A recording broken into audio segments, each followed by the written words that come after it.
The sky turned red that day, not the soft red of a sunset, but the angry red of fire and destruction. Earth's people looked up, confused and scared. They didn't know that their lives were about to change forever. High above the planet, strange ships appeared. They were big, really big, bigger than any spaceship humans had ever imagined. These ships belonged to the Galactic Council, a group of alien races that ruled most of the galaxy. The Council had decided that Earth was in their way. They wanted the planet's resources, and they didn't care about the people living there. John Smith was just a normal guy. He worked in an office and lived in a small apartment in New York City. That morning, he woke up like any other day. He made coffee, got dressed, and was about to leave for work. Then he heard the screams. John ran to his window and looked out. What he saw made his heart stop. Giant beams of light were shooting down from the sky. Wherever they touched, buildings exploded. Cars flipped over. People ran in panic. This can't be real, John thought. But it was. All over the world, the same thing was happening.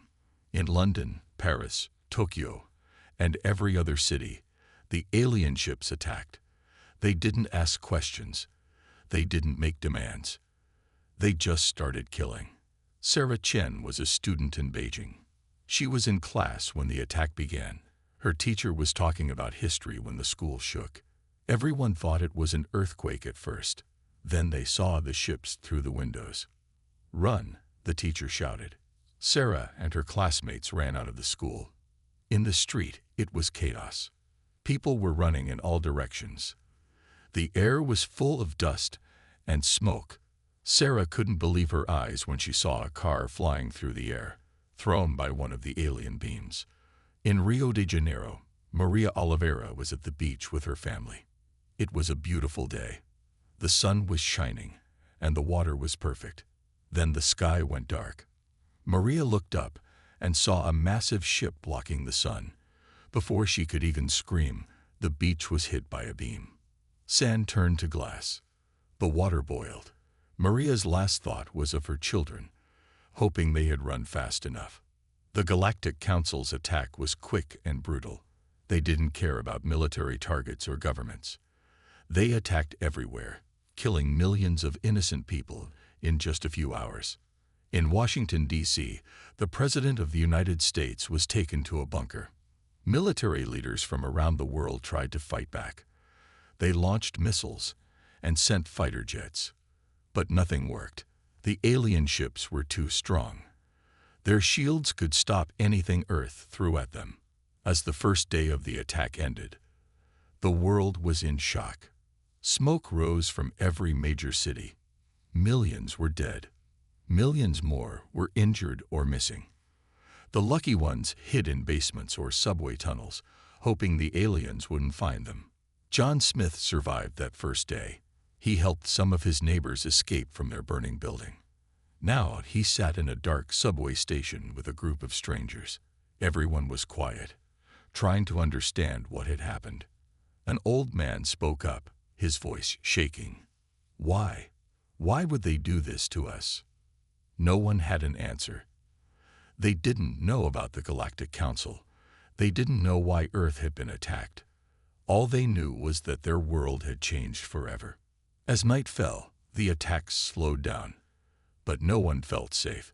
The alien ships still hung in the sky, a constant threat. People all over the world huddled together, scared and angry. They had lost so much, but they were still alive. In the darkness, something began to grow. It wasn't hope, not yet. It was too early for hope, but it was the beginning of something.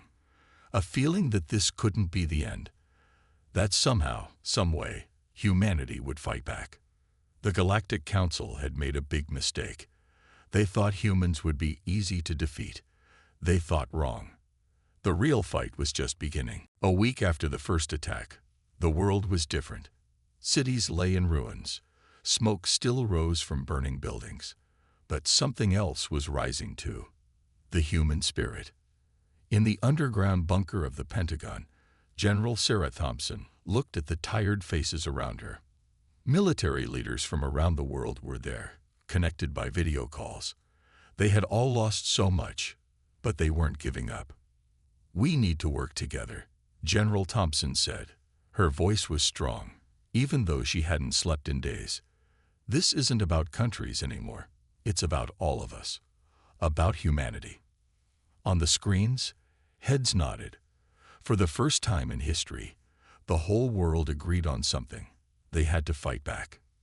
Meanwhile, in a secret lab in Switzerland, Dr. Yuki Tanaka was working nonstop. She was one of the world's top scientists. Now she led a team trying to understand the alien technology. "Look at this," she said, pointing to a screen. Her team gathered around. "Their ships use some kind of energy we've never seen before. If we can figure it out, maybe we can find a way to stop them." John Smith, the office worker from New York, found himself in a refugee camp. He had helped many people escape the city. Now he was organizing food and water for the survivors. "We need to stick together," he told a group of scared children. "That's how we'll get through this." All over the world, stories like these were happening. People who were once enemies now worked side by side. Rich and poor, young and old, everyone had a role to play. In Africa, tribes that had fought for generations now shared resources. In the Middle East, countries opened their borders to help refugees. In Europe, scientists from every nation worked together in hidden labs. But it wasn't easy. The Galactic Council kept attacking. They targeted power plants, farms, and water supplies.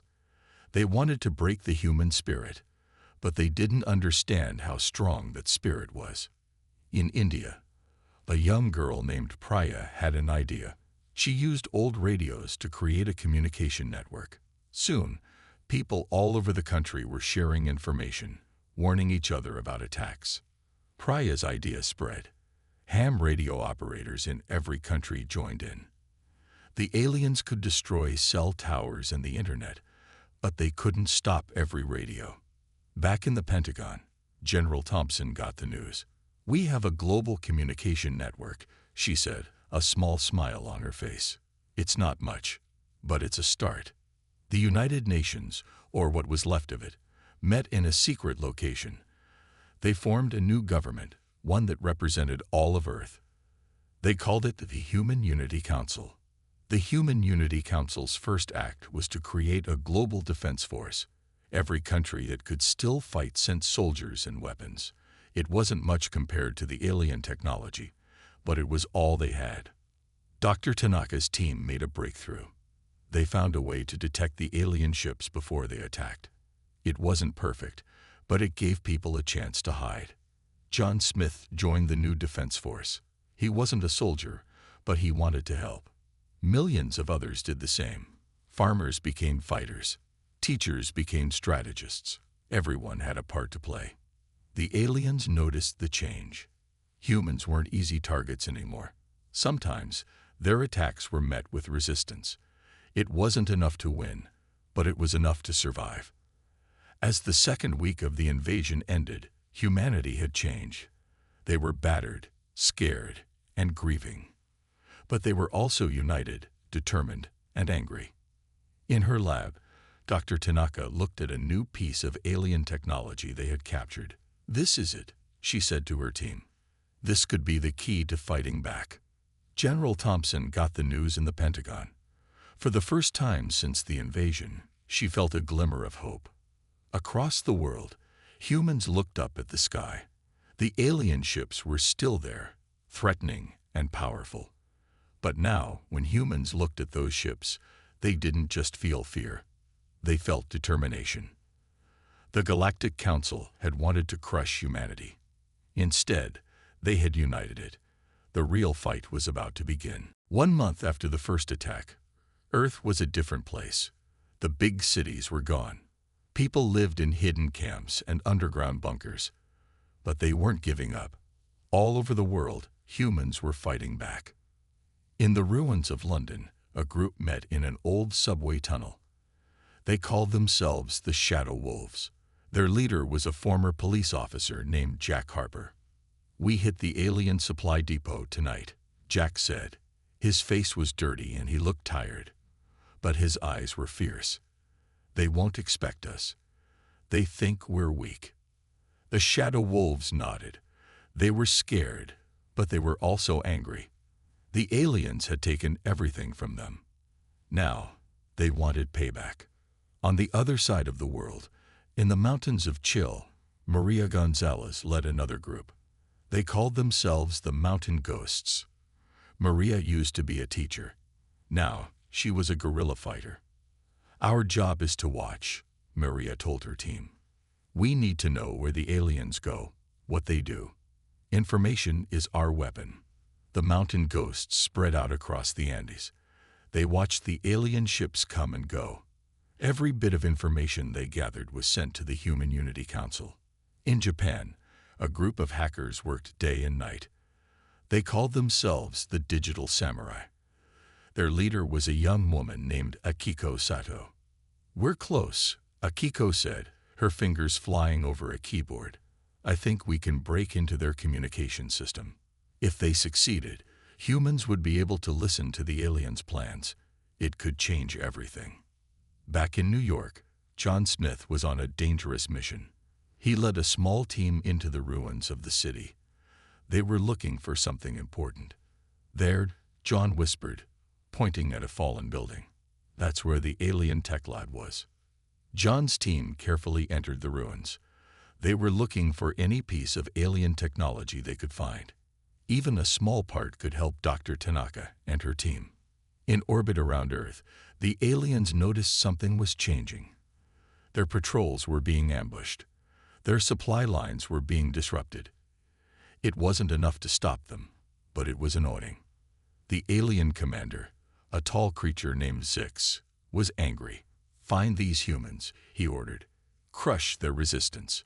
But the humans were hard to find. They appeared, caused trouble, and then disappeared.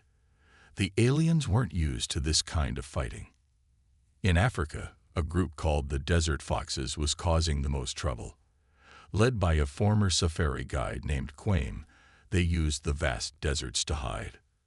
The desert is our friend, Quaim told his people. It hides us. It protects us. The aliens don't understand it like we do. The Desert Foxes destroyed alien water supplies and fuel depots. They appeared out of sandstorms, attacked, and vanished again. All over the world, similar groups were forming. In Russia, the Winter Bears sabotaged alien equipment in the frozen north. In Australia, the Outback Ghosts used the vast empty lands to hide and strike. These groups didn't always succeed. Many brave humans lost their lives. But for every group the aliens destroyed, 2 more appeared. In her lab, Dr. Tanaka received a package. It was from John's team in New York. Inside was a small piece of alien technology.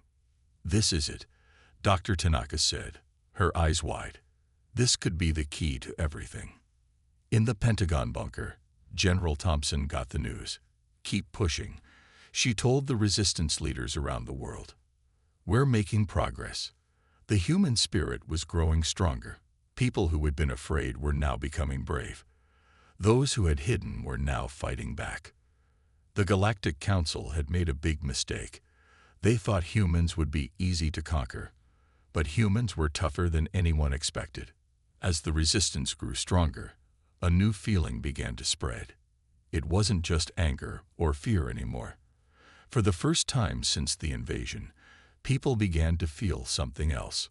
Hope. 3 months had passed since the invasion began. The world was different now. Humans were fighting back, but the aliens were still strong. Then, everything changed. In her secret lab, Dr. Yuki Tanaka hadn't slept in days. She and her team were working on something big. They had been studying the alien technology that resistance groups like John Smith's had brought them. I think we've got it, Dr. Tanaka said, her eyes bright with excitement. She pointed to a strange device on her desk. It looked like a mix of human and alien technology. Her team gathered around. They all looked tired, but hopeful. What is it? Asked one of the scientists. Dr. Tanaka smiled.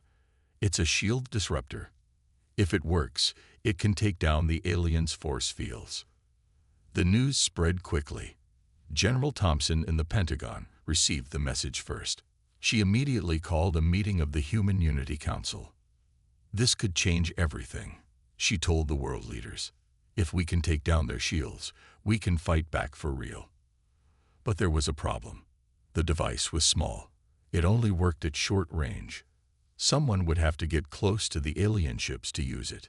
John Smith volunteered for the mission. He had become one of the best resistance fighters. "I'll do it," he said. "Just tell me how." All around the world, resistance groups prepared. This was their big chance. If the shield disruptor worked, they could finally hurt the aliens. In space, the alien commander Zix was worried. The humans were becoming a real problem. "We need to finish this," he told his officers. "Prepare for a final attack." The aliens didn't know about the new human weapon. They thought their shields made them safe. On the day of the mission, everyone was ready. John and his team snuck into New York City. The big alien ship was hovering over the ruins. "Remember," John told his team, "we only get one shot at this." They moved carefully through the empty streets. The alien ship was huge, casting a shadow over everything. John held the shield disruptor tightly. Suddenly, alien soldiers appeared. There was a fierce fight. John's team used everything they had learned. They fought bravely, but some of them fell. John kept moving. He had to get closer to the ship. The shield disruptor only worked at short range. Finally, he was close enough. John activated the device. For a moment, nothing happened. Then there was a flash of light. The alien ship's shield flickered and died. For the first time, the huge ship was vulnerable. Now, John shouted into his radio. All around the world, humans attacked. In every city, on every continent, resistance fighters struck at the aliens.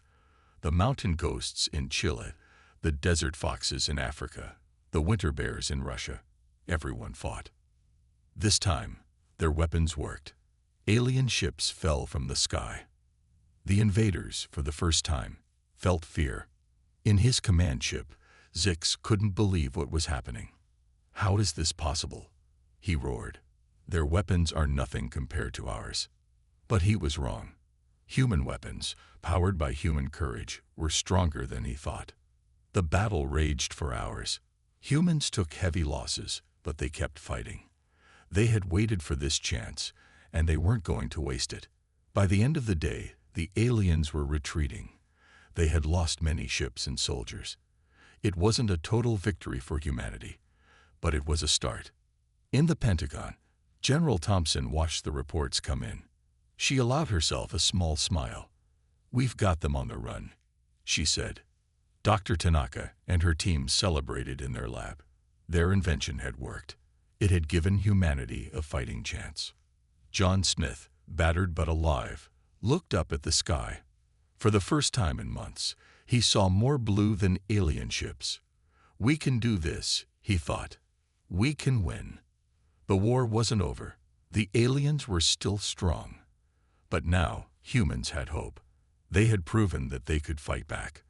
The Galactic Council had underestimated humanity for the last time. The real battle was just beginning. 6 months after the first alien attack, Earth was ready. Humans had tasted victory, and they wanted more. It was time for the great counterattack. General Sarah Thompson stood in front of a large screen in the Pentagon bunker. Leaders from all over the world watched her. "Today," she said, her voice strong, "we take back our planet." The plan was bold. Resistance groups worldwide would attack alien bases at the same time. Dr. Tanaka's team had made more shield disruptors. Now, every major group had one. John Smith led a team in North America. Maria Gonzalez and her mountain ghosts were ready in South America. Quame and the desert foxes prepared in Africa. Akiko Sato and her digital samurai worked on hacking alien systems. In space, the alien commander Zix was worried. "The humans are planning something," he told his officers. "We must stop them." But it was too late. The attack had already begun. In the ruins of Paris, Jack Harper and his Shadow Wolves struck first. They used their shield disruptor on a huge alien ship. The ship's defenses fell, and human fighters attacked. For Earth, Jack shouted as the alien ship crashed to the ground. In the Australian outback, the aliens never saw the attack coming. The outback ghosts appeared out of the desert, led by an aboriginal elder named Jalu. They took down 3 alien bases before the invaders could react. The land protects its people, Jalu said, looking at the burning alien ships. High in the Andes, Maria and her mountain ghosts climbed an alien communication tower. They planted explosives and jumped clear just as the tower fell. "Let's see them talk to each other now," Maria said with a grin. In Africa, Quaim led the Desert Foxes in a daring raid on the aliens' largest African base. They used old tunnels to sneak in, then set off their shield disruptor. "The desert gives us strength," Quaim told his team as they watched the alien base burn. But the biggest battle was in North America. John Smith led a massive attack on the aliens' main base.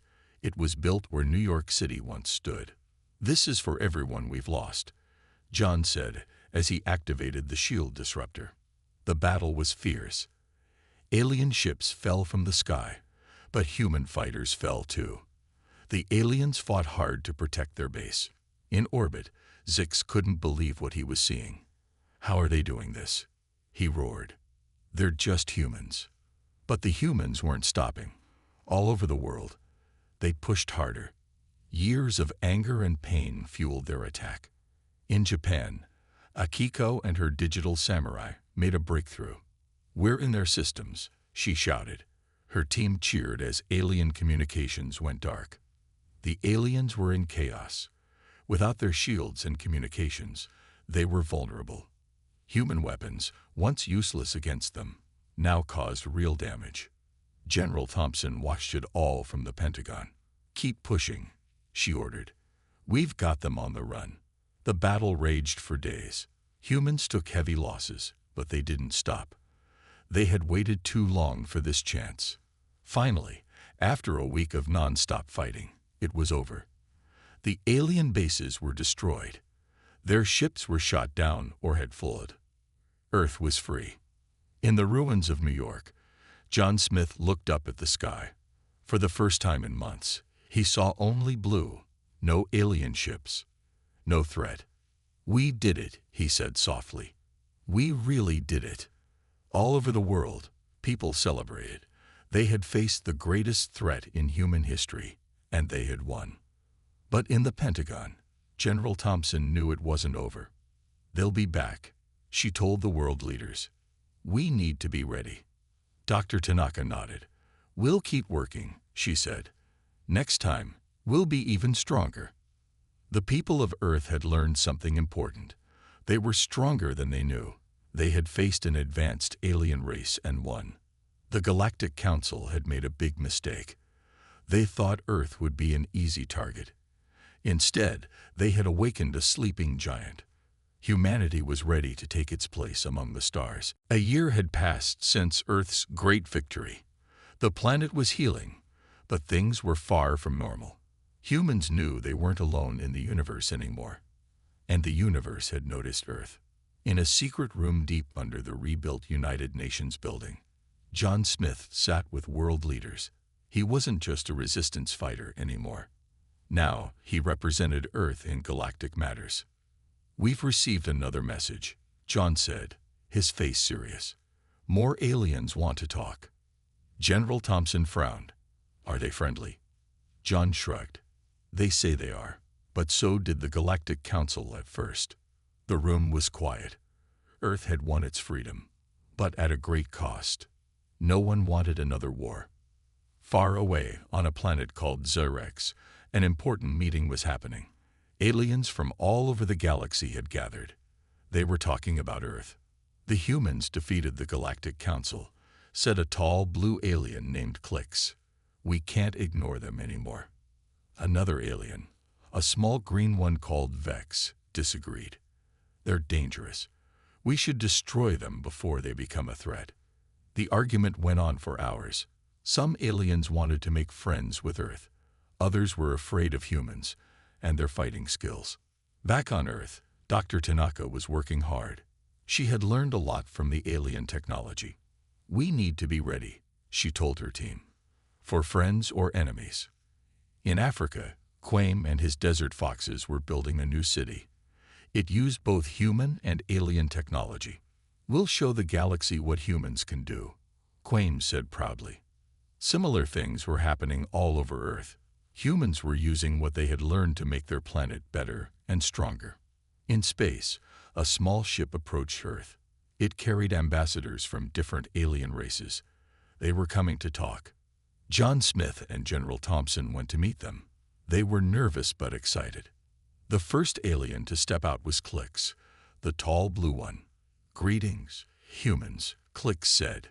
"We come in peace." John nodded. "We're glad to hear that, but you'll understand if we're careful." Clicks agreed.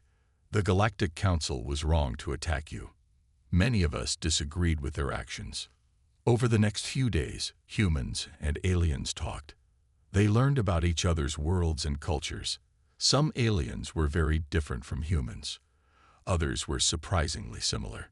"Your planet is beautiful," said Vex, the small green alien.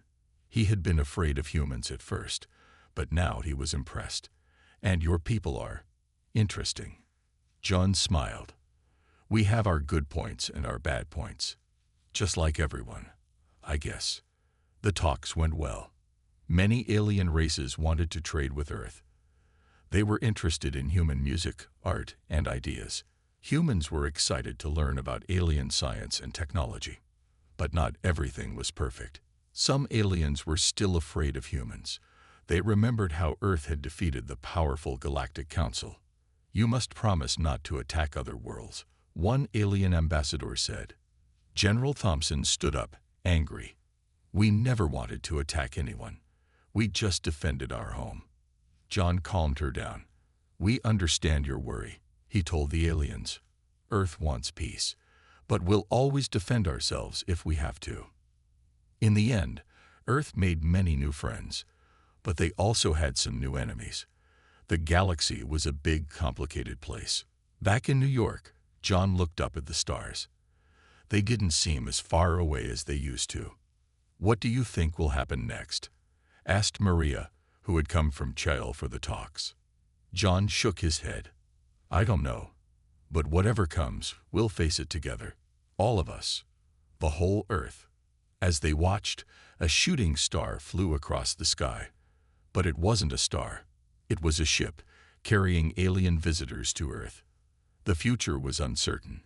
But one thing was clear. Humanity was now part of a much bigger story, the story of the galaxy. And it was just beginning. 5 years had passed since Earth's great victory. The planet had changed in ways no one could have imagined. Humans now walked side by side with friendly aliens on the streets of every major city. John Smith stood on the balcony of the new United Earth government building in Geneva. He looked out at the city, where human and alien architecture mixed in strange and beautiful ways. "It's amazing, isn't it?" said a voice behind him. It was Dr. Tanaka, now the head of Earth's Science Council. John nodded. "Sometimes I can hardly believe it's real." In the sky above, ships from a dozen alien worlds flew peacefully. Earth had become a popular place in the galaxy. Many aliens came to trade, to learn, and to see the world that had defeated the Galactic Council. But not everything was perfect. In a secure room below, General Thompson was in a tense meeting. "We've received word," she said, her face grim. "The remnants of the Galactic Council are gathering forces. They want revenge." The room went quiet. Earth had won its freedom, but the threat wasn't over. "We'll be ready," said Maria Gonzalez, now Earth's defense minister. "We're stronger now. We have allies." Indeed, Earth had made many friends in the galaxy. Clicks, the tall blue alien, had become Earth's strongest supporter. His people, the Zerixians, had signed a defense treaty with Earth. "The galaxy is watching," Clicks had said at the treaty signing. "They know that humans are not to be underestimated. On the other side of the planet, In the new city of New Sahara, Quain was teaching a class. Human and alien children sat together, learning about Earth's history. And that's how we won our freedom. Quain finished his lesson by standing together. A small alien child raised her hand. "But teacher, weren't you scared?" Quain smiled. "Of course we were scared, but we were brave too. And that's more important." In orbit around Earth, a huge space station was under construction.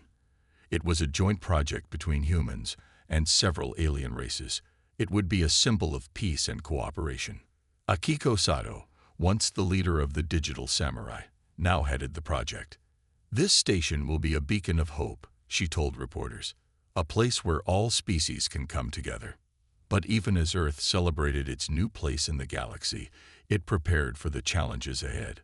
The Galactic Council, though defeated, was not destroyed. They still had supporters who hated Earth and what it stood for. In a secret base on Mars, human and alien scientists worked together. They were developing new technologies to defend Earth and its allies.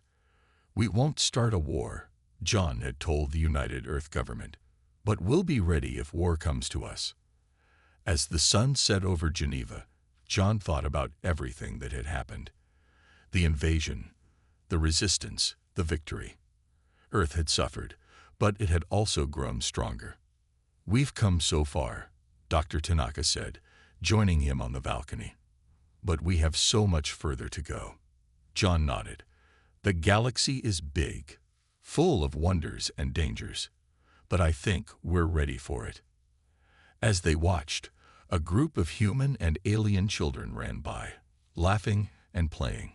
It was a sight that would have been impossible just a few years ago. "That's what we fought for," John said softly. "That's what we'll keep fighting for." The future was uncertain. The defeated Galactic Council was still a threat. There were still races in the galaxy that feared or hated Earth. But humans had learned that they were stronger than they knew.